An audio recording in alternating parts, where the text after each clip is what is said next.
Thank you and welcome everyone. We'll just let a few more people in before we start officially. Thank you for joining right on time. Welcome everyone. Please put in the chat where you're joining us from, your name, where you're joining us from. It will be nice to know who is in the room.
Yes, thank you so much, everyone, and welcome. Welcome to session 3 of Water in Communications. I'm having a look at the charts just to have a feel of who is here and where you're joining us from.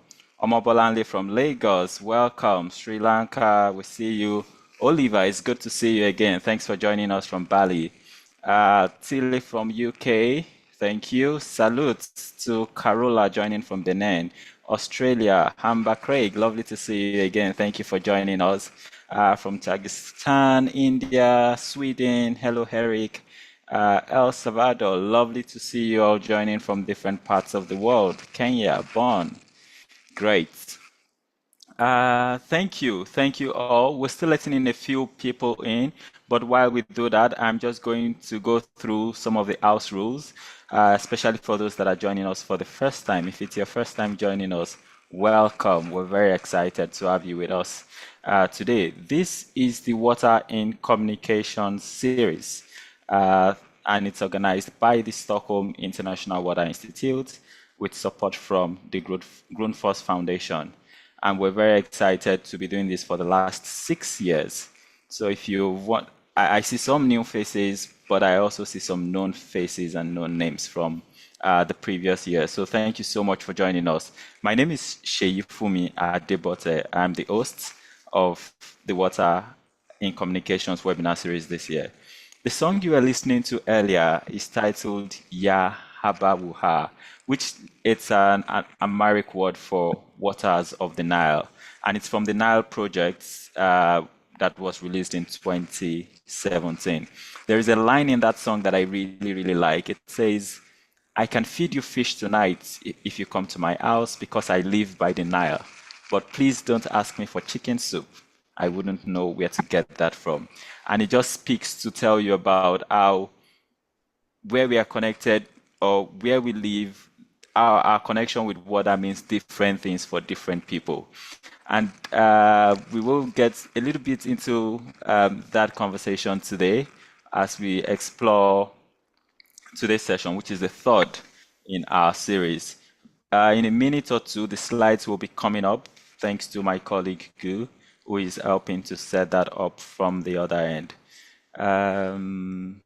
Great. While we get the slides up, please feel free to put your prefix or your preferred language as a prefix. You'll see like ENG if it's English, ESP for Spanish, and if it's Arabic also, you could just use AR. That way we know who is in the room, and you can also connect with people from the same region or speaking the same language. Thank you. Great. And now we have the slides up. So once again, thank you for joining us and welcome to session 3 of Water in Communications 2026. Before we go any further, I want to mention that this session is being interpreted live. Gracias, shukran. Thank you to our friends from Interprefy for making it possible. If you go to the globe icon on just beneath your screen, or whether your phone or your system, wherever you're joining us from, you should see the globe icon with interpretation. And there you should be able to opt into any of the rooms, either Spanish or the Arabic room. Other house rules to keep in mind, you would also see that on the screen in a minute. We are recording this, so feel free to, we just need you to know that we're recording this. This session is being recorded. You're muted when you come in. At some point, you might need to unmute to ask questions, to engage, and that is absolutely fine. But between now and then, we ask that you kindly stay muted. And if you can, feel free to turn on your cameras. We want to see your smiling faces on the other end. So feel free to turn on your cameras if you can. That said, I want to say that the recordings from the previous slides are up. Very excited to mention that already.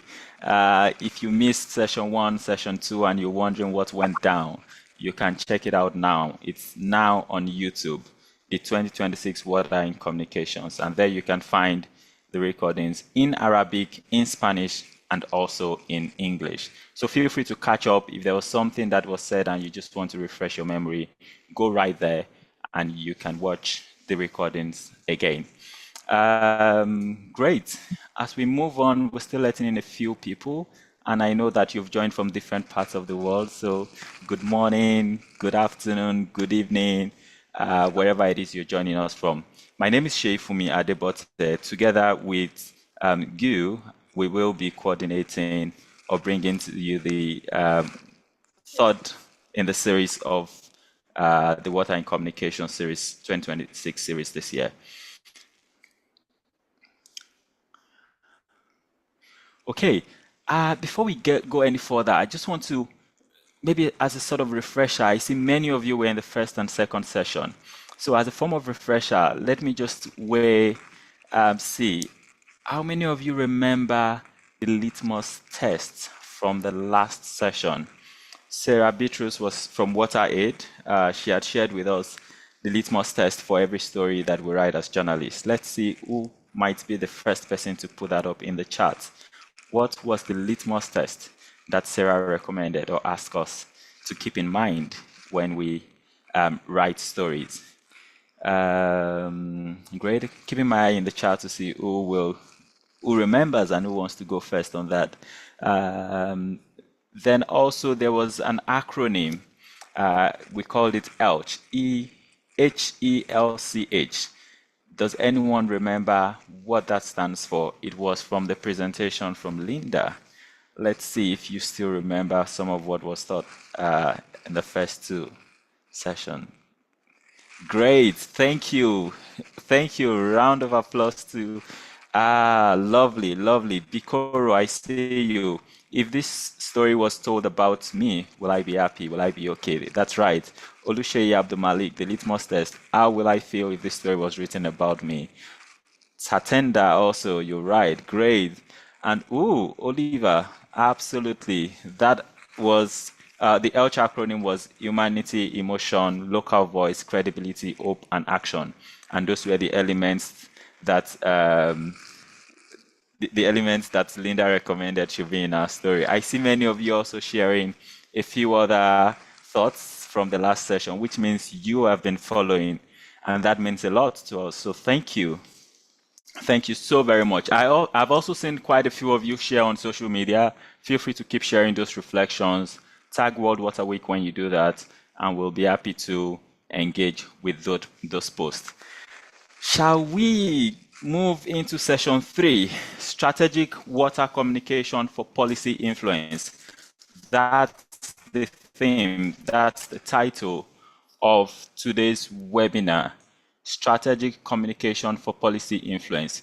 Pretty much it means, like we've said, there is so much that can be done when there is the political will, when it comes from that political level. But how can we get the politicians, how can we get the political will to be facing towards water? How can we get water on the agenda when we look at political situations? And that's pretty much the focus of today's conversation, strategic water communication for policy influence. We're very excited to be joined by three amazing speakers today. Sara Castro de Hallgren, International Policy Manager at SIWI, Peter Schwartzstein, environmental journalist and researcher, and Bulat Yessekin, who is the coordinator of the Central Asian Water and Climate Change Platform. Bulat is joining us from Kyrgyzstan, where it's about 5 p.m. Peter is joining us from Washington, where it's about 8 a.m., I guess, 9 a.m. maybe. And unfortunately, Sara will not be joining us live for some personal reasons, but she has sent a recording, exciting, which I had the pleasure of listening to before now, and I can say it is just perfect. So we'll start with Sara's recording session, and then we'll move to Peter, Bulat, and it will be time for you to put forward your questions to Peter and Bulat.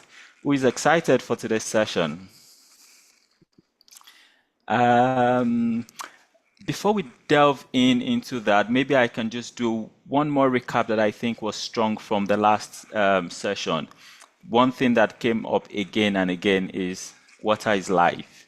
I also recall that we spoke about how water is built, or water stories are built on, different pillars: accuracy, empathy, agency. And I think it's exciting to mention that again. And for those of you that are not aware, or maybe it's about time I should keep the secret, or I should keep this secret. At the end of the session, I've got some exciting news for you. So just stay tuned. And in a few minutes from now, I know many of you are curious, what exactly is it? But let's start with Sara Castro Hallgren, Senior Policy Manager from SIWI, as she walks us through strategic water communication for policy influence. And then we will switch to Peter, Bulat, and then back to Sara. Thank you so much, Guy, for helping to coordinate all the tech with this. And we're ready. Hello, my name is Sara Castro Hallgren, and I am a Senior Policy Manager at the Stockholm International Water Institute. And I'll be speaking to you today during this webinar on strategic water communication for policy influence. Thanks to SIWI for inviting me to share a bit about the topics that we're working on at SIWI and the key messages around couple of questions that he shared ahead of time and that you'll be focusing on today. I'm going to focus on the first two questions in the first half of the video. So I apologize I couldn't be with you live today due to a medical reason, but lots to share with you because the role of communicators is central to enabling policy effectiveness and governance around water. So very excited to start with a few introductory messages here. The first key message that I wanted to share is that, unfortunately, today, water in the world and in global governance and policy is governed as a sector most of the time. And the way we understand it is oftentimes speaking of water as a sector. But it's not a sector, really, it's a system. And so that's one of the key messages that we focus on in the work and the research at SIWI and in a broader context as well. Because if you see here, for example, in the picture, the way water flows throughout the Earth system is in this way here that we often see, but also in ways we don't see. And I'll share a bit about that as well. So we need to change the framing and the narrative from thinking of water as a sector into a system. Unfortunately, because of the bias that we have of tackling it as a sector, in governance and in policy, the decisions are often fragmented and they spread across climate, land, ecosystems, biodiversity, economic systems, and many other policies to meet the demands that we have for water as humans on a daily basis. So water connects across all of this, but in governance it's siloed, and because of that, this silo thinking is what shapes how water is measured as well as funded and governed, and a lot of things get left out. when we want to tackle this, to moving and shifting our thinking to governing water as a system, we need to think about the whole water cycle. So how water moves on Earth, in the Earth system. That's one of the key things that we have put together in this new policy brief called Governing Water as a System that we can share with you. It collects the research and the way that we want to encourage other actors to frame climate policy, finance, water cooperation, and global governance processes so we can deliver on just and inclusive governance for water in the Earth system. The second key topic that I wanted to share with you in terms of changing the narrative and looking at how water is governed and who holds power over that is the bias around blue water versus green water. And so blue water is the dominant story that we often hear about, know about on a daily basis, and what we think of as rivers, lakes, groundwater, the fresh water that we drink and draw from, and that's the blue water that we know and govern most of the time and talk about in media. For example, the lake. The levels of water in a lake are declining, the available fresh water is declining, and the aquifer or the groundwater is polluted. This is what we will see sometimes in media. But we're not talking about the other side, which is the other side of the hydrological cycle, the green water, and that's the moisture in soils, vegetation, the atmosphere, the cryosphere, for example, that's changing with climate change, so frozen water, that's moving in the Earth system every day on a daily basis. And so that's what we have here in this figure. And the blue here, we'll see like rainfall, blue water flowing, blue water in the groundwater, blue water flowing down into the ocean from the rivers, tributaries, etc. But then we have the green water, which is evaporating, for example. It's what we see in the precipitation flow that turns into rain. And this evaporation shed or precipitation sheds, these are how we can measure what's called terrestrial moisture recycling. That's green water flows. But that's not included in how we talk about water. So green water, by default, then is not included in the governance, the legal frameworks, as well as the data collection that we have. And despite the fact that it's 60%. So it's like we are budgeting, but we're not including more than half of what's in our budget in how we govern things. So we have put together this study in SIWI that looks at how can we better Que manage, observa cómo podemos gestionar mejor, conceptualizar y by regir el agua verde. putting it in international وتعزيز مفاهيم frameworks, المتعلقة by بالمياه. standardizing the data collection in terms of how we conceptualize it, how we talk about it in policy and governance, and how we can also encourage the management of better and implementation of nature-based solutions to improve the flow of water, the hydrological cycle, and ensure that it's included in climate adaptation studies as well. So reduce the fragmentation that we have as well. I mentioned to you, of course, green water, blue water, and fresh water and water agendas as a whole are governed globally, but oftentimes that's also fragmented and it's governed across different agendas from the environmental perspective, but also other agendas in sustainable development or development economics as a whole globally.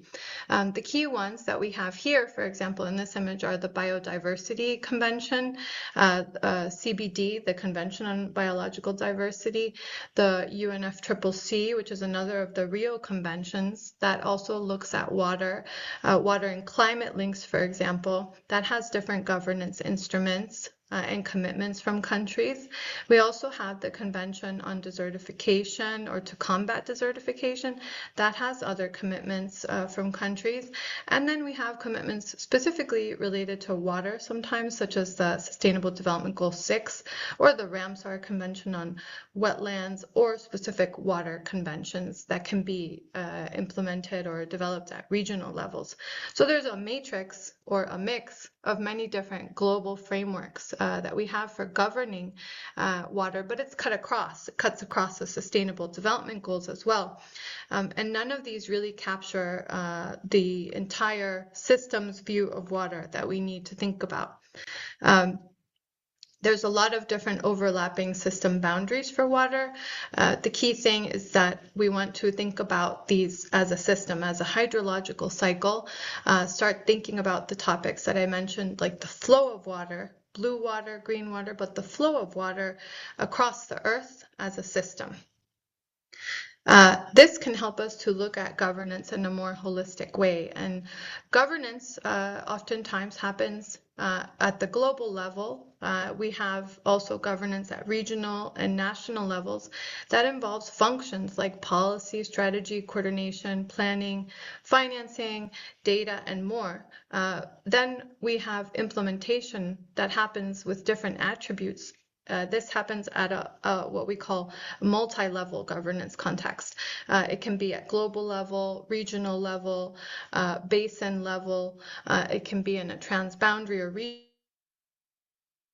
between sub-regional level, or it can be at national level, local level. So like a T-shape, we often think a lot is happening across the board, but then we need to focus on the implementation. And when we get to the outcomes, that's where we focus on implementation. Where is the behavior change happening?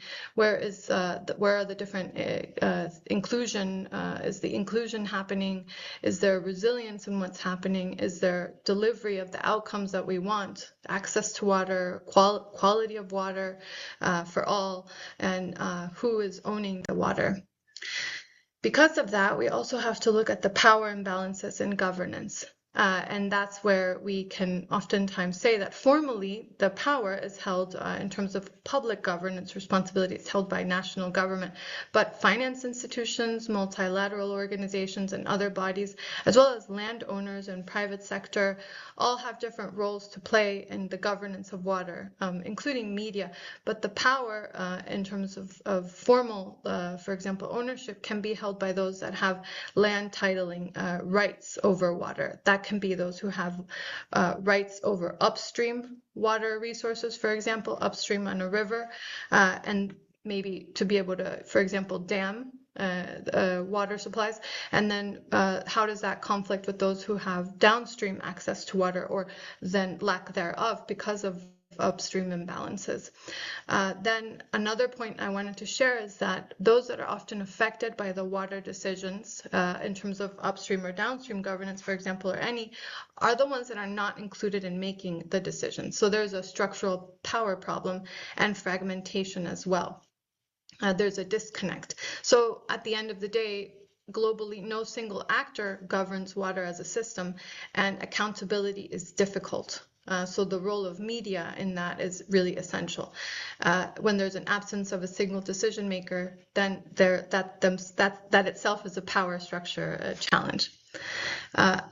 Then to close a little bit here, where we have policy versus reality in terms of governance of water and the power imbalances, the real challenges then are institutional fragmentation, the policy, the legal gaps, the data and monitoring gaps, and the financing and economic barriers, and especially the equity and participation gaps and the disconnects with ecosystems. And here, I wanted to share a last gap and message with you, and that's that Indigenous peoples, for example, they are often excluded from the governance and subject to power imbalances, despite the fact that they have successfully been proven to manage precipitation, for example, and water flows in the lands that they govern.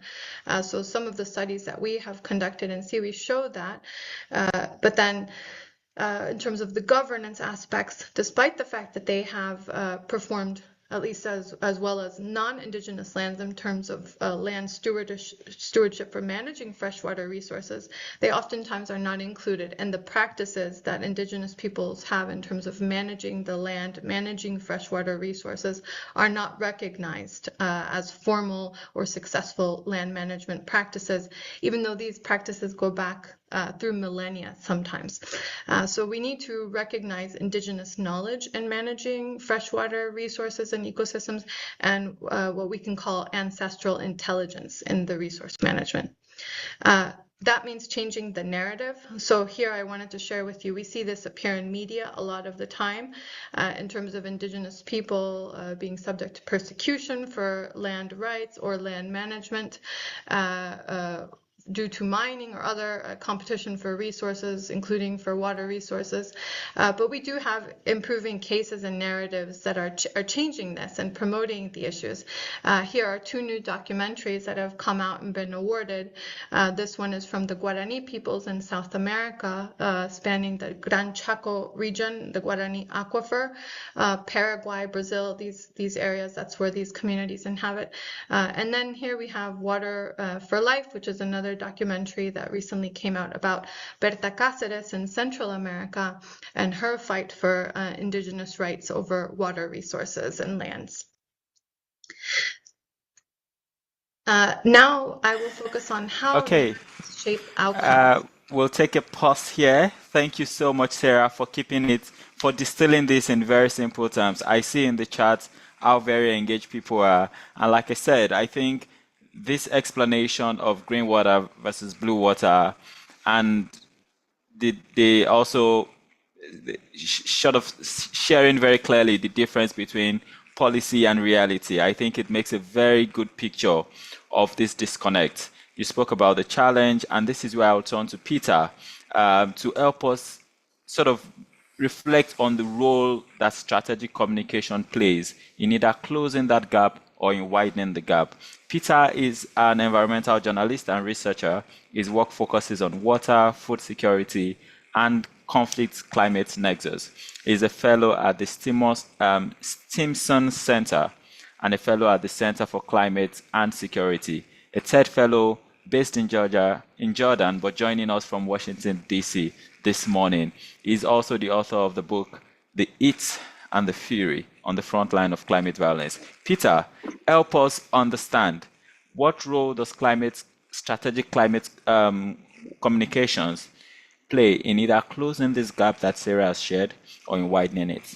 Thank you, Peter.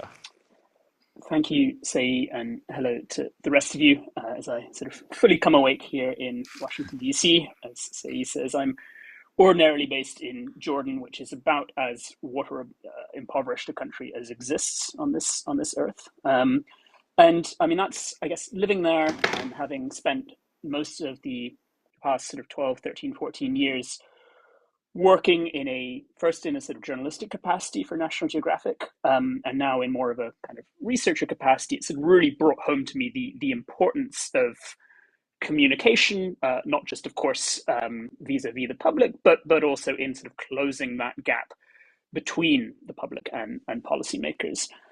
So I want to sort of talk to you in brief about why there is this sort of pronounced disconnect between the public and policymakers when it comes to water issues, and then provide a few thoughts on kind of how communication can sort of bridge or in many instances widen that kind of yawning gap. But I argue that kind of, and I'm speaking in very broad brush terms here because of course pretty dramatic distinctions between some countries. But in many of the places where I work, a lot of this is a reflection of the nature of the political class, many of whom don't know, and in some instances don't care anywhere near as much as they ought to about water access. I mean, political classes the world over, but especially in many countries across the wider Middle East and North Africa, are very, very urban in orientation. They're often beholden or connected to industries or economic sectors where water access is a little bit less important than it is, for example, in agriculture, or where water scarcity kind of seldom reaches the sorts of levels that it does for many farmers. And often it's only when you get really extreme or acute crisis that sort of policymakers in many of these contexts actually sit up and take notice. So, for example, in 2018, in Iraq, you had something of a perfect storm. You had extreme drought, which coincided with accelerated dam construction over Iraq's borders in Turkey and Iran. And it led to such an acute scarcity in Basra, in the far south of Iraq, that over 100,000 people went down with waterborne illnesses. And I thought, I was sort of quite frequently asked by Western embassies and an array of others in Baghdad at the time, like surely a crisis of this magnitude will be sufficient for kind of the Iraqi state to sort of finally get its act together when it came to water policy. And much to my surprise, that's not what panned out. They introduced a series of kind of short-term fixes, basically trucking in a series of water tankers from other parts of the country until the winter rains arrived. And then they proceeded with sort of business as usual. So part of this is just an acute failure of understanding among many of those in positions of power. And I mean, living, for example, in Western Amman, the kind of leafy districts of the Jordanian capital, we don't suffer water cuts or water shortages there in a way that 97% or so of the Jordanian population do. So kind of many of my neighbors kind of are in those positions of significance in the Jordanian state, and they simply don't feel themselves on a day-to-day basis many of the troubles that the rest of the public do. And then relatedly, I mean, you have quite extraordinary degrees of scientific illiteracy much of the time. I mean, there's a kind of outright lack of scientific knowledge among many of these same officials. And this is so often brought home to me by their inability to distinguish between climate stresses and non-climate environmental challenges, both of which, of course, are intensely related, but which are nevertheless different phenomena. And of course, there's huge numbers of extremely talented, extremely brilliant officials within the technical ministries of these governments across the Middle East and Africa and further afield. But many of them are in unempowered, under-budgeted, and sort of politically sidelined technical ministries, and they sort of lack the capacity to affect change in a way that those in sort of more powerful positions do. And then thirdly, water is also in many ways like a victim of its ubiquity. It's a victim of the fact that it's central to sort of almost everything. Like even when you get motivated, well-intentioned policymakers who want to do something about water, I think a lot of them feel stifled. A lot of them feel paralyzed. And that's partly because water falls under the domain of so many different ministries. It falls under the domain of the ministries of agriculture, the ministries of environment, the ministries of water resources, the ministries of planning. And for these folks to coordinate within government systems that so often struggle to coordinate effectively is so often a bridge too far. I mean, to give you another Iraqi example, every year the Ministry of Agriculture and the Ministry of Water Resources sit down with one another, and they're supposed to agree on what volume or portion of land can be irrigated given the kind of health of the country's water resources in that particular year.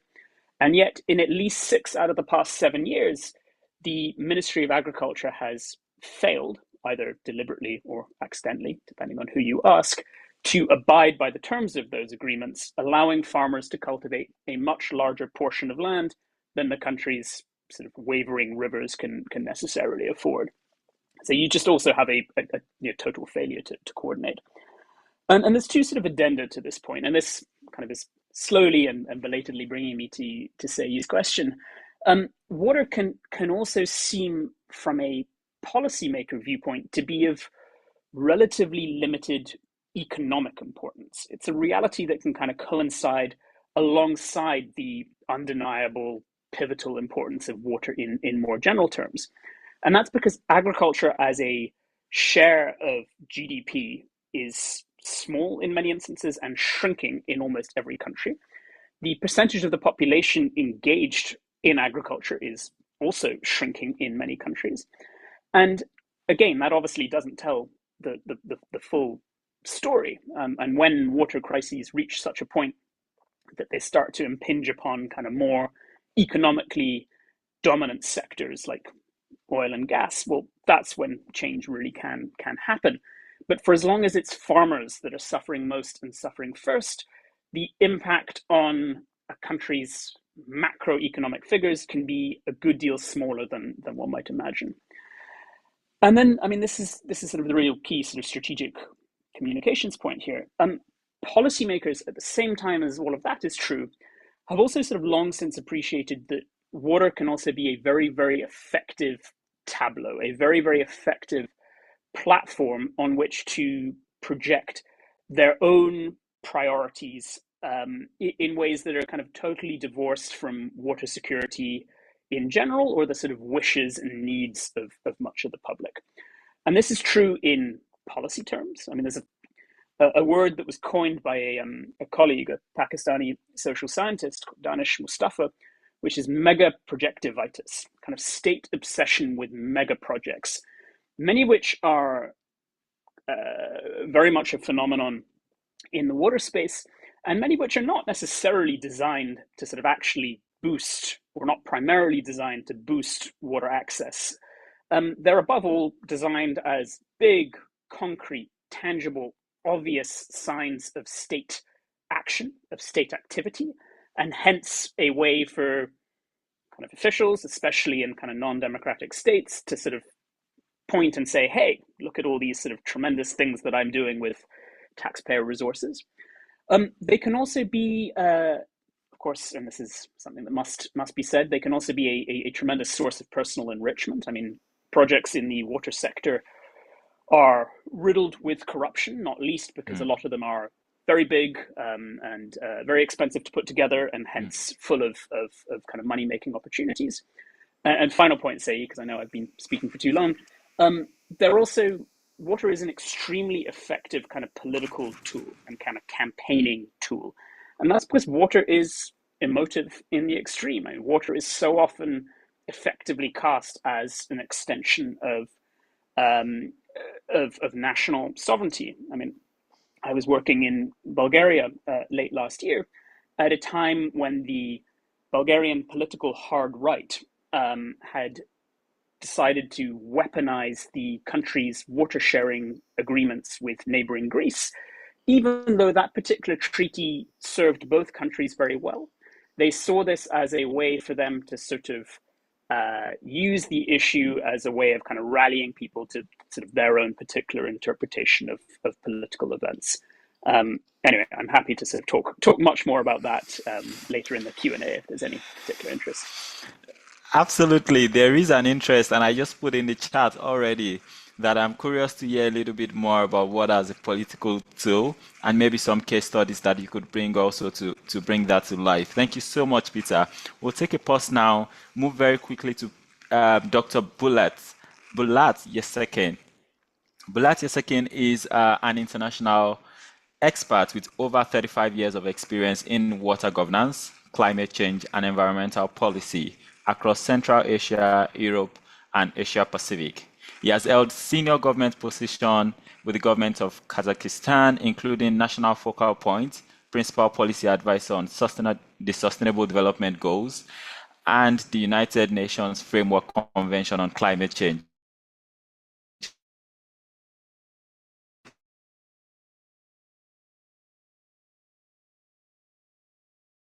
He is the founder of the Central Asian. Dr. Yessekin joining us today. Welcome again, Dr. Yessekin.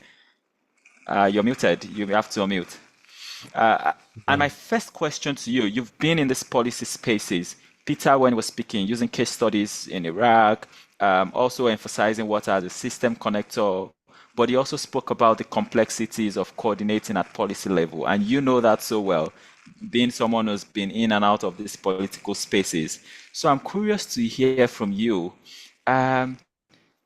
between what is promised and what is delivered, how can communication close that gap? Because we know very clearly that what is promised is usually far greater than what is delivered.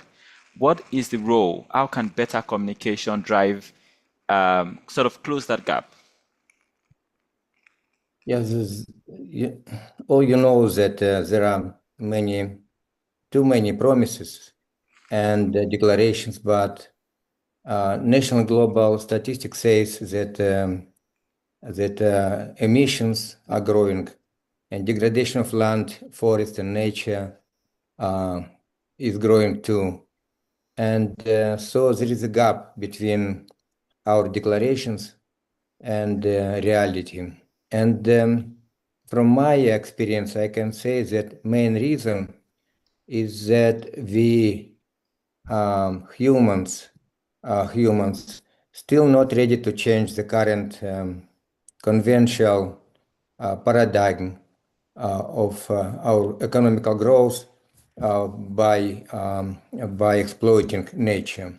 We still hope that nature will provide resources and space for emissions, but it is not already. And in first report, we heard that we broken global water cycle first time in the history of humans, and this is very serious signal that we need to change this policy, change the current legislation, current programs, because we completely didn't know about green water, about water flow, about how nature restoring glaciers, lakes, rivers. We many years we just used use water, and this is main problem in terms of water policy. We need to change water policy from using for restoration. This is key words.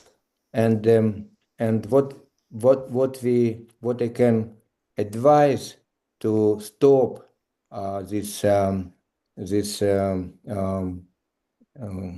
current approach, we need to increase public awareness, and we need to increase public participation, because only public participation can and active activity from public, from local society, from civil society, local communities can stop these activities guiding by governments and businesses.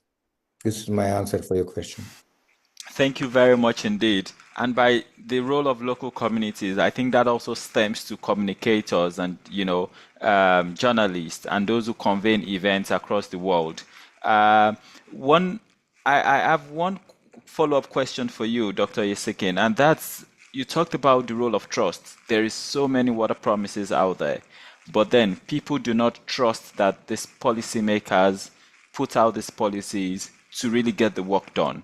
So I wonder if you could reflect a little bit on at least one practical tool that you think communicators can leverage to build that trust, or at least to raise the bar when it comes to the public and how they trust policymakers. Practical example, in Central Asia, where we have a biggest ecological catastrophe with degradation of Aral Sea, is that governments and people understood now that we destroying nature basis for not only for economy, for energy and irrigation, but for our life. And this is best argument for communication. We need to use, of course, internet and network and social networks to have more and more understanding and support and actions from local people, local communities, from NGOs, and from citizens. So my key experience that public participation and governmental programs is important, but more important to use our knowledge and science, because science is they know what we need to do, what we need to change, and public, if public will know this, they will more active and support and pressure for governments and businesses, and of course government and businesses. Just 2 days ago, I came from Caspian Sea region, where we had big and very high-level discussion with the parliamentarian and governments, ministers, about what's happened with Caspian Sea. and now because it's new Ralph C example, and only scientists know what's happened, what's the reason, and what we can do together, because it's transboundary ecosystem. So knowledge, science, public, governments, and businesses. This is a relation for our links for our communication. Thank you. Great. Thank you so much, Dr. Yessekin. So there needs to be that handshake between these different stakeholders. I hear you clearly, and I cannot agree more.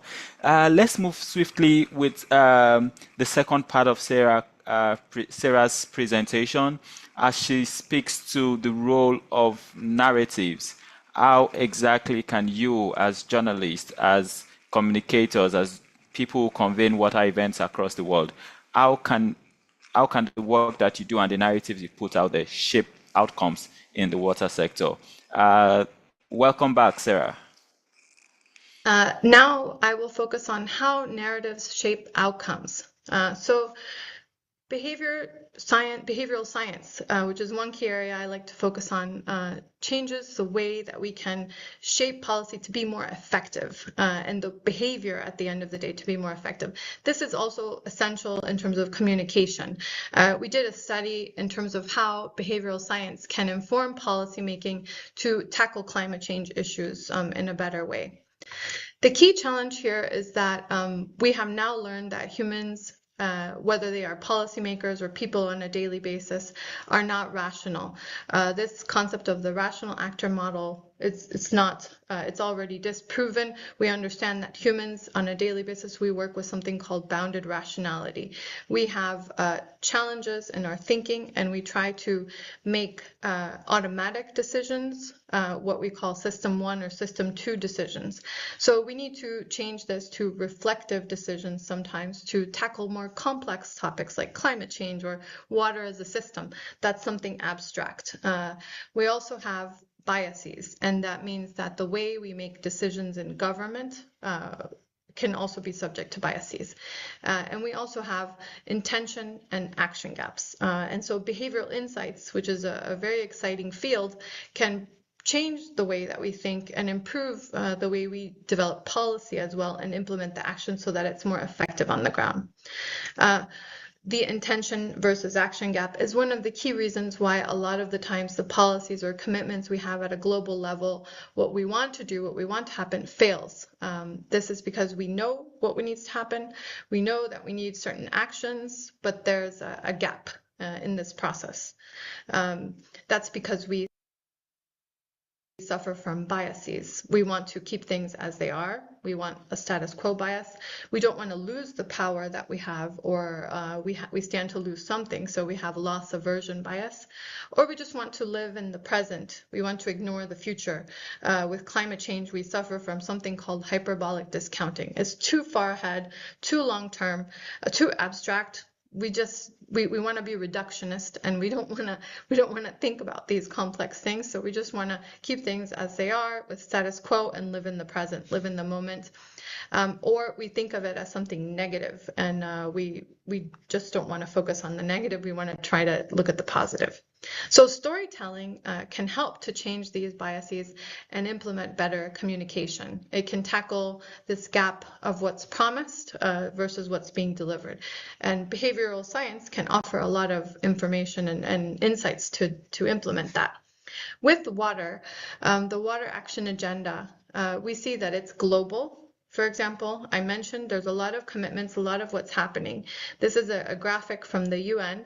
It puts all of this together. We have SDG 6. We have water, that it's cross-sectoral, it's a system.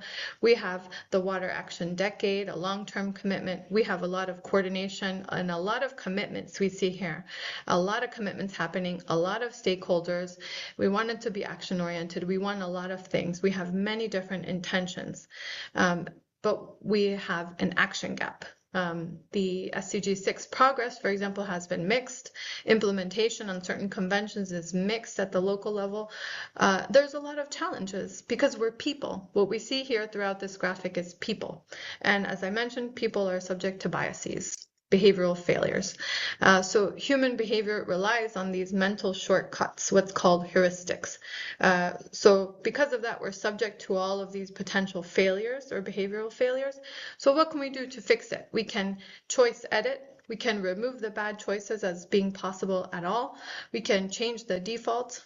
We can also play on what's called herd instinct. That means that we often follow the leader or we follow key influencers. Media helps us to do that. It gives us a signposts on who to follow, who is best, or what champions are out there. Who are those winners? And so media can help us to profile and change the narrative to follow the winners, follow the right actors.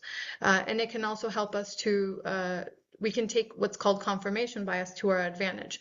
We can see that what we're doing is the right choice, actually, if media validates those winners or right choices.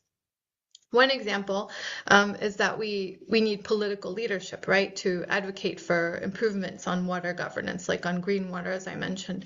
Here we see, for example, SIWI worked with the ZAMCOM, the Council of Ministers for the Zambezi Basin, and here we see many potential policy champions. The statement of intent is there, so there's an intent. There's intention to change things, and then we need to follow the story. Is there action? Is the climate finance happening? What is happening on the ground? Profile the ministers, profile their championship, or profile those on the receiving end. Do they see any positives? Are there any change makers on the ground? And that can help us to follow these commitments of intent towards action. Media can help us to make this accountable and make the link happen. So as next steps, I wanted to highlight that there is a gap between what's promised at the global level, the regional level, the national level. We need to follow those commitments all the way down to the ground. Communications can tackle those accountability failures and profile it in a positive way as well. We can change the narrative of all these ambitious commitments and also look at what's not happening, which we often see, but we can also recognize what is happening. What are the champions? Who's making progress? Who's making progress more than others? We did a study and looked at progress on SDG 6 and the finance split. For example, we see Rwanda, over the last 10 years of all data collected for SDG 6, Rwanda has made the most progress across the different indicators and targets. Especially on finance, we see 86 we see a large extent of progress, maybe not as much as Tanzania here, which is actually at the bottom. But in terms of finance, Tanzania had a huge success with the Blue Water Bond at the local level. That's a real story of progress. So ranking and checking who is making the most progress and then recognizing that is, I think, a key value addition that media can make to change the narrative and profile those who are winning and advancing. This year is a key year to make water visible as a system and recognize all of those different successes. So I wanted to recognize that just in a few weeks, we're going to have the high-level political forum, and it will review SDG 6. We will also have World Water Week in Stockholm, and I hope to meet you all there. We'll have COP31 in November, and then the UN Water Conference this year in December. So thank you, and I hope you can engage on all of these and translate these commitments into action and who is winning on the ground, who is making a change and a difference. Thanks. Thank you so very much. Thank you so very much. I see the applause. I see the emoji. I see also how engaged we are in the chat following. And I really, really want to say a very big thank you again to Sara Castro Hallgren for making it possible. And I mean, she raised quite a number of points. I see some questions directed to Sara, and I will make sure she gets those questions via email. So if you have questions for Sara, just put them in the email. I'll lift them up and send them across to Sara, and we'll do well to share with you once we get our responses. A few other things that I wanted to lift from the email before we turn to Peter and Bulat and continuing this conversation, from the chat, I mean, before we continue the conversation with Peter and Bulat, was one by Oliver, where he said, many people do not know that they are consuming other people's green water in the fruits they eat and, the food they buy from or they import from other parts. And I think that's also a very simple way to put it forward. Bulat, I see your reflection already to the question by Madi, where she was asking about the interconnection and complexity of the hydrological cycle combined with environmental change. Thank you. But let me turn to you, Peter. And as I do that, please, if you have questions for our speakers, for Peter, for Bulat, put them in the chat. If you would like to speak directly, just use the raise hand function and we'll get you to speak.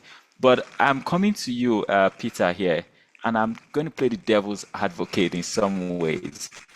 Sarah talked about how trying to find the exact word she used, that the narrative of ambitious commitment is very much present in international conferences. So you go to the UN Water Conference, for example, and you see an ambitious commitment, and you're wondering, oh, is this for real? So my question to you, what is one red flag that tells you that a policy promise is likely empty, that these guys are just capping, as we say it in the Gen Z frame? What's one red flag that tells you that a policy promise is likely empty? Yeah, thank you, Say. I mean, I two brief thoughts to that. One is kind of to pick up a thread that I mentioned previously, which is mega projects. I mean, when I see water strategies that are heavy on dams, large-scale irrigation schemes, and an array of other sort of titanic, multi-million, if not multi-billion projects, my little kind of bullshit antenna tend to stick up. In part because it's not to say that those projects don't serve some utility. I mean, there are an array of places in which dams can still be functional, an array of places in which large-scale irrigation schemes have their use. Nevertheless, so much of the time, especially in the parts of the world where I predominantly work, smaller, incremental, less tangible projects can deliver much superior sort of water outcomes for much of the public, and often at a fraction of the price. It's the very fact that so many of them are largely inconspicuous and hence much less politically satisfying that ensures that they're simply not prioritized anywhere near as much. Secondly, and this is sort of more of a intangible component, but when I see in many of the deeply water impoverished countries in which I predominantly work, water strategies that fail to in any way touch on the insufficient value attached to water, well, then too, my assumption is that kind of said water plans are being conducted with an array of other goals in mind. I mean, we know across much of the world, including richer countries, that water doesn't come with the kinds of costs, it doesn't come with the kinds of charges that reflect its genuine value. And that's a problem, because for as long as we don't attach the kind of necessary and sort of truthful financial value to a particular good, the less inclined we are to sort of actually treasure it and savor it, including in places where it's scarce in the extreme. Now, we know the reason for this. I mean, because water has so often been either free or extremely cheap relative to its true value, it's politically intolerable, if not unpalatable, for many governments to sort of all of a sudden increase costs. Nevertheless, I mean, until we kind of adequately account for kind of the real financial value of water, we're going to continue sort of treating it with kind of insufficient care in many of these places that simply can't afford it. Thank you. Thank you so very much. And I'm going to come back to the question I raised earlier around water as a political tool. But before that, let me bring Bulat in to reflect a little bit more. I see you've done that in the chat, but for the sake of others that are also joining, your response to Madi's question around how to, when it comes to water bodies, and sometimes, let me see, I will take the question up from the start. Do you think that the interconnection and complexity of hydrological cycle combined with environmental change that makes every situation unique in terms of specific evidence results, do you think this limits the effectiveness of laws and regulation, especially when it comes to water bodies and sometimes making them insufficient for water professionals. Your reflections on this, Bulat? Yeah, interesting question. You know that new knowledge, not very new, but it's more, I mean, more details. Water and water vapor is the basis of climate, is the basis of regulation of temperature balance of the planet through the evaporation and condensation. But it's still, the water is still not in the center of climate policy. And this is big weaknesses of climate policy because they still focusing for emissions. Water is key factor for climate sustainability in the planet. And water cycle, global water cycle, and local water cycle is it's part of nature processes, but we destroyed this because water cycle supported by healthy soil, by natural regimes of rivers and glaciers, and of course forest. Latest scientific research made by us international team show that forest ecosystems they transport water to continents. So without forest, without evaporation and transport, we will have not water in deep in continent. So we need to understand because this research was based on isotope analysis, which can recognize the whole way from every drop of water. So, for example, in Central Asia, more than 50%, in China, more than 80% of all precipitation, we have according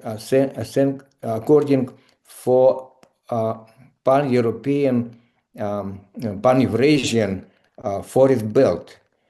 So if we will use this knowledge and scientific new recommendation, we will change our whole water policies, not just transboundary cooperation between upstream and downstream countries, but to support and restore whole water flow from ocean to continents. So, and many other knowledge and example we have now more and more from different scientific center, international center. We need to know to build on this knowledge our new water policy, not just for water saving, drip irrigation, and prices and tariffs, but we need to restore water flow. I mean, first of all, green water flow. And this is very important for new water policy.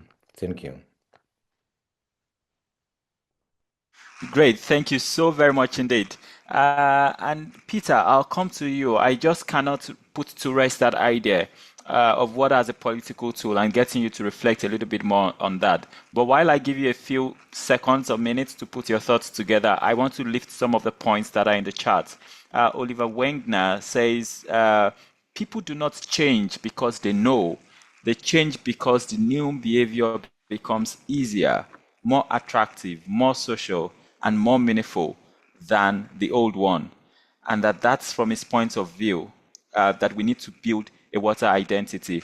And Sarah Stark is agreeing with Olivia that I think we also need to sell a new version of the future, to reimagine it in a more sustainable and hopeful way, and show people what it might look like, so that everyone starts making choices towards that. We are so caught up in all the fear and darkness that we've lost our collective imagination. And somewhere in the chat also, Peter talked, I think it was Olivia, who had reflected a little bit on, yes, there we go, that there is a database or he was sharing the link to this large database that shows over 2,700 records of water-related conflict. And this is where I turn to you again, Peter. You said earlier, water is used as a political tool. Can you reflect a little bit on that? And if possible, use some examples to bring this to life. Thank you.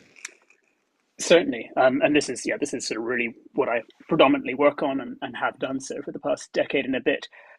Water is very much a political tool in both a positive and a negative sense. So we'll start with the negative. I mean, water features prominently as in some ways, a kind of cause, a contributor to conflict. I mean, we see the ways in which scarcity, actually even more than scarcity, how unpredictable or kind of altered water access can contribute to tensions at a communal level, tensions at a kind of subnational level, or in some instances, as we've seen along the Nile and an array of other river basins, as a source of tension between nation states themselves.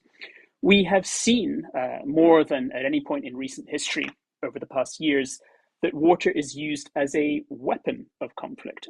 This link that you allude to is the Pacific Institute's sort of water conflict chronology, which is one of a number of very good kind of records, kind of looking at the many ways in which water has been weaponized going back millennia. And unfortunately, this remains the case.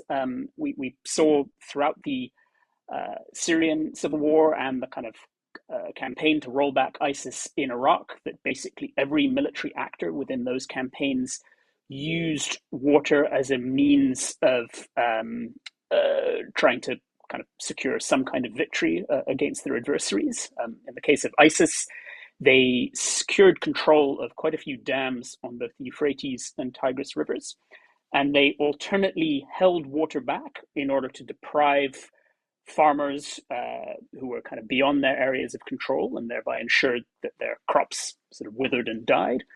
And in a number of instances, they released additional water from dams, thereby ensuring that kind of the terrain in front of many of their positions was flooded and hence harder for the Iraqi army and an array of other actors to advance along. And of course, water remains very much a victim of conflict and kind of political machinations of a different nature.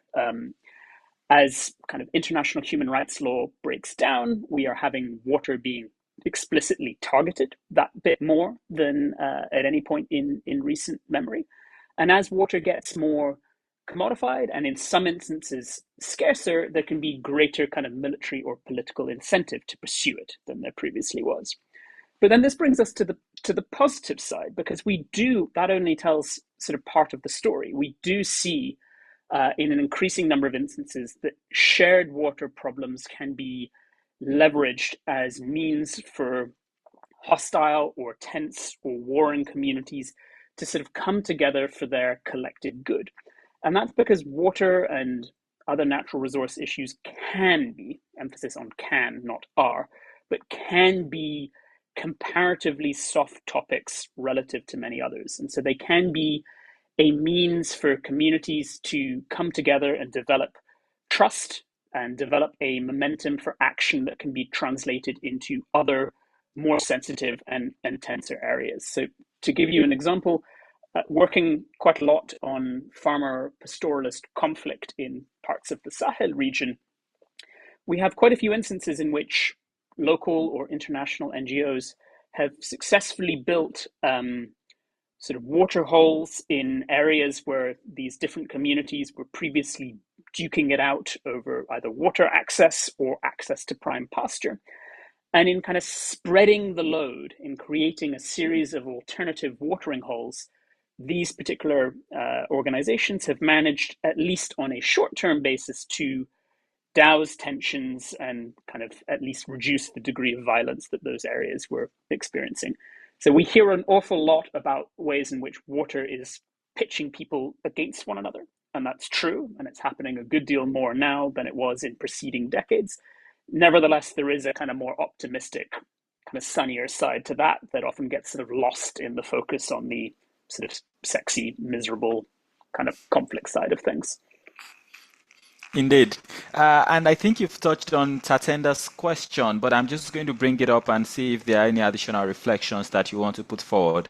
So Tatenda is asking that knowing that water can be used as a political tool, how can we, as communicators of international organizations, and we're expected to stay neutral in the countries where we operate, how can we then report or document the work that we do to various external stakeholders without being seen as political or picking sides? What are your tips? You're muted, sorry. There we go. Yeah, sorry. The more that we do Zoom calls, the worse I at least get at getting the mechanics of them right. That's an extremely hard one, and I say this having worked in a kind of mediation capacity in various places. No matter what you do, you will be perceived as bringing various biases into a particular kind of negotiation. And so I think having that understanding is kind of one of the most important things that one can bring to bear. Nevertheless, I mean, building trust is a long, slow, painful process. And in fact, it's mediation over water and other resources that looks to kind of proceed at a rapid speed without kind of doing that hard, unpleasant, nitty-gritty work that kind of near guarantees failure in many instances. But this kind of leads me into another thing, which is that precisely because you will so often be perceived as being at least somewhat biased in these politically sensitive contexts, this is where one of the most important things one can do is ensure that both parties, or if there are more than two parties, multiple parties in a dispute, arrive at a shared understanding of what is a trustworthy data source and what is not. And this is complicated because in so many of these sort of transboundary or even kind of internal boundary water disputes, data is often hoarded. Data is perceived as something that ought to be held back rather than shared.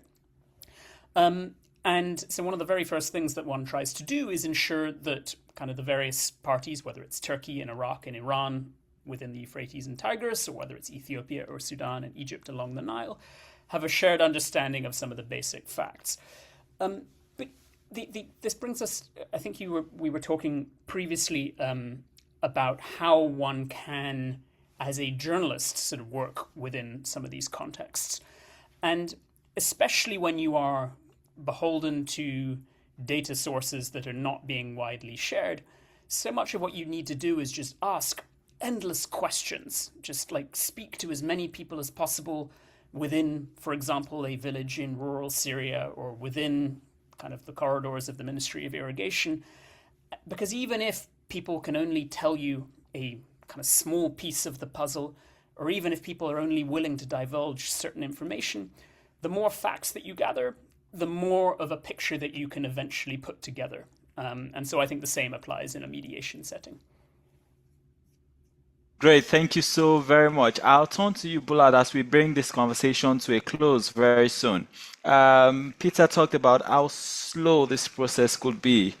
And this does not sit side by side with the urgency of the climate crisis. I see that in your chat also, or I see that you put it in the chat, Bulat, that the time to circumvent the truth is running out, and we're getting closer and closer and closer to collapse. And that all of us, journalists, conveners of events, water communicators, including international organizations, needs to tell the truth. I'm curious a little bit to know what is the truth first, and then secondly, how can we put the urgency that is demanded side by side with this slow snail pace of policy change and policy interventions? It's a good question. We had a long discussion in our network between international scientists and experts about what is the truth. Truth is the knowledge which recognized by all scientists. So, for example, law of Archimedes or others. There is no any question or discussion or voting. So if we have now new knowledge about water cycles, water restoration, I mean rivers, lakes, and aquifers restorations, water, and we or water flow. So we need to use this knowledge as a base for to change our legislation, programs, and policies, include and integrate this knowledge into all international agreements, including biodiversity, desertification, and of course, Paris Agreement. This is so. I mean, truth is information and proposals and program based on real knowledge, which not need any voting and consensus. I mean physical knowledge, physical science, physical processes, biological process, and real knowledge. Great. And the second part of the question was, how do we balance this urgency against the slow pace of policy change? Sorry, against of what? Yeah, so this is the question. There is the need for us to move very quick. There is that urgency when it comes to addressing this challenge, climate crisis, the water nexus. How do we balance this with how slow it is to work around policy agreements? Yeah, again, we have not very much time and opportunities because nature processes and degradation of climate system and water cycle degradation, they not expect our readiness. They moving according physical and biological processes.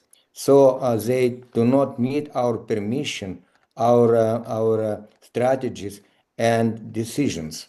So we need to understand how quick this change we will have in reality with water, food, migration, climate, temperature, and diseases, and need to change according physical processes our policy. We have no any opportunity to discuss is it possible or not possible, people ready or not ready, what about poor country or rich country. We all together shall work very urgently. It should be special, urgent, global plan, new plan to save planet. Got it. Thank you so much, Dr. Bulat Yessekin. I see Peter agreeing with you also in the comment section that the more knowledge we get, the closer we get to the truth, whatever that truth is, even though it's never absolute, it's never single, never objective also. But before I come to both of you for your closing thoughts, I want to pass the word and pass the mic around and see if there are any questions in the room that has not been taken from the chat. Feel free to raise your hand or just simply unmute and make your intervention or put forward your questions before we turn back to Peter and Bulat for their closing remarks. I would also go through the chat to see if there are any comments or questions. Bikoro, you were reflecting on how long treaties also take, and you bring to fore the use of the River Nile and the treaties that have been discussed for nearly a century now. Thank you for sharing that. Sarah Stark, you refer to water as the bridge. And yes, I think it was Peter who also mentioned that it could be divisive, but it could also serve as the bridge there. Also going through the charts, let's see if anyone also wants to just grab the mic, please just feel free to use the raise hand function, or you could simply unmute and then speak. Back to the chart, water unites, requires cooperation, but it can also separate. I think that's one thing that has been echoed very strongly today. Let's see. And with Peter drinking a cup of water there, I know it's also almost bedtime for you, Dr. Yessekin. Maybe we can bring the conversation to a close. I'll start with you. Bulat, maybe just before I come to you, Bulat, a quick question from Connor. Do you think Western colonial structures that create object-nature relationship are a primary challenge that we need to overcome? That is, Western colonial structures that see water as a commodity. Do you think this is like a primary challenge that we need to overcome? And if so, how can we overcome them? Bulat, I'll start with you. And with that, you can give your closing thoughts, and then we'll move to Peter. Thank you. So the urgency of in the face of climate change and water, not water crisis, but water bankruptcy already. So it's clear to everyone.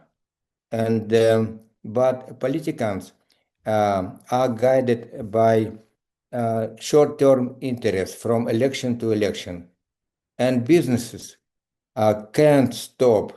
My colleagues mentioned that the businessman looks like different type of humans, another genotype. So if government will not change water, land, biodiversity, forest, and climate policy immediately, we will have very difficult time. Dennis Meadows and James Lovelock suggested that we need to be prepared to live in completely different conditions, more difficult than we have now. So this is my prognosis. And what we can do, I mean, local communities, NGO, experts, and scientists, they should unite their efforts using by networks, social media, and common actions. Only this way we cannot stop politicians and businesses. Thank you. Thank you very much. And I just want to echo that. Unite efforts, leverage network, and share knowledge collectively. And that can help us a great deal. Peter, let me turn back to you for your closing remarks also. Yeah, thank you, Say. I guess, I mean, our session has been, well, I guess this course in general is about the relationship between water and communication. So I guess sort of one or two quick things along those lines. I mean, the first one of which is from a journalistic or kind of wider communication point of view, we don't need to reinvent the wheel. Like, we need to tell the story of water much better than we perhaps have been until relatively recently. We need to tell the story of water through the lens of people and places rather than kind of statistics, which, as we have found time and time again, just don't necessarily cut through to much of the public. I mean, saying that kind of average water access is down to kind of 800 liters per person per day is just not something that is easily understood by most people. We need those kind of really visceral details that kind of really bring home to people in a very wide array of contexts precisely what's going on. I mean, I've tried to sort of look for the little stories, like people who are in countries like Nepal or countries like Mali changing what they are cooking because they have insufficient water to prepare spinach, for example. I look at places in which, I mean, kind of little crumbling apartment buildings in kind of slums of Kathmandu, for example, where the very act of starting a fire to cook is seen with tremendous fear and approbation because, well, with insufficient water, what are you going to do if that fire happens to spread? Through to the very fact that, like, increasing numbers of firefighting planes are struggling to refuel because many of the reservoirs in, for example, parts of Western Turkey that they would previously access are kind of far too low for them to kind of safely utilize. Those are the kinds of very human kind of little details that are absolutely pivotal when it comes to kind of conveying the reality of kind of water scarcity and water insecurity in many places. And then for policymakers, well, there too, we don't need to reinvent the wheel per se. Like, we need to show how and why water troubles, especially in rural areas, should concern policymakers that are already dealing with like an A to Z of kind of competing policy priorities. You need to show, as sort of I and many of my peers have attempted to do for quite some time, that like you're just not going to have peace and stability, especially in these rural agricultural dependent areas, if people are struggling to secure the degree of water that they require to support their livelihoods. So array of things that we're doing, but we need to do to a greater extent than we have thus far. And I think you said something kind of some time ago about kind of trying to kind of send course participants away with a task or a kind of a bit of unwanted, unsolicited homework. I mean, along those lines, I mean, perhaps think as a mental exercise, like how would you, if you put on your kind of journalistic hat for a moment, how would you convey to the public that kind of water conservation and kind of other water related strategies are something that they best commit to? Similarly, how would you, as someone lobbying or advocating for these kind of time poor policymakers, how would you convey to them the importance of taking water, kind of water sensitive policies much more seriously than we have thus far? So as part of the exercise, I mean, anticipate the objections that you would get both from the public and the policymakers, and kind of think of rebuttals, think of kind of answers to the objections that you would kind of inevitably receive. Anyway, end it at that. Great. Thank you. Thank you so very much. I'll ask if you could send that also in writing so that I send it alongside the other details that will be shared via email, and participants can reflect, and we will see the responses that come in. In that vein also, this is where I say very big thank you to you, Peter, for joining us today, bright and early in Washington, to you, Dr. Yessekin, for joining us just about your dinner time. We really do appreciate that. And for the rest of you that has joined us from different parts of the world at different times, we really, really do appreciate your time. We're glad that you've chosen to join us, and we hope that you've learned something new, something that you can go away with and work with. I'll get this sort of task from Peter and share with you so that we can get our hands, get writing and get to put some of these things into perspective. Dr. Yessekin had recommended that we need to unite and connect, and I see some of you putting your details in the chat. Please feel free to share your LinkedIn link to your LinkedIn account and connect with someone new. My colleague has also put in the chat some relevant links for you. Before you leave, please fill out the post-event survey. You'll see that popping up on your screen when you exit the meeting. We've also shared with you the link to the recording. You'll get it in your emails also, so no pressure. And the link to the World Water Week can be found in the chat. It's worldwaterweek.org. So feel free to read up more, sign up for the World Water Week, which will be taking place in the last week of August in Stockholm and also online. Thank you so much to everyone that has joined us today. We'll try to put up the slides so we can conclude. But there's quite a lot that I've taken from this conversation, from Sarah, from Peter, and from Bulat. And I really do appreciate the insights and the time.